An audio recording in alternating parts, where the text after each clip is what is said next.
জাতীয় নির্বাচনে ভোট কেন্দ্র প্রস্তুত করতে মাঠে পর্যায়ে নির্দেশনা দেওয়া হয়েছে বলে জানিয়েছেন ইসি সচিব আখতার আহমেদ। জুলাইয়ের মাসিক সমন্বয় সভা শেষে তিনি জানান, ভোটার তালিকা হালনাগাদের কাজ শেষ হয়েছে আর 1.5 লাখ ইভিএমের ভবিষ্যৎ নির্ধারণে গঠন করা হবে বিশেষ কমিটি।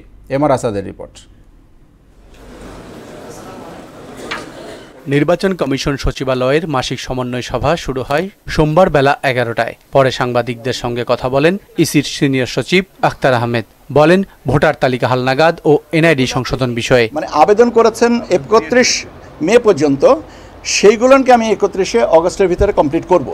তার সংখ্যা অ্যারাউন্ড 25 কি 26 হাজার। সাপ্লিমেন্টারি যে ভোটার তালিকাটা 44,66,000, ওটা আমরা প্রকাশ করব।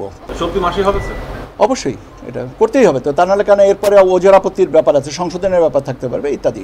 ইভিএমে আর ভোট হচ্ছে না উল্লেখ করে তিনি বলেন, জাতীয় নির্বাচনের জন্য ভোট কেন্দ্র স্থাপনে মাঠ পর্যায়ে নির্দেশনা দেওয়া হয়েছে।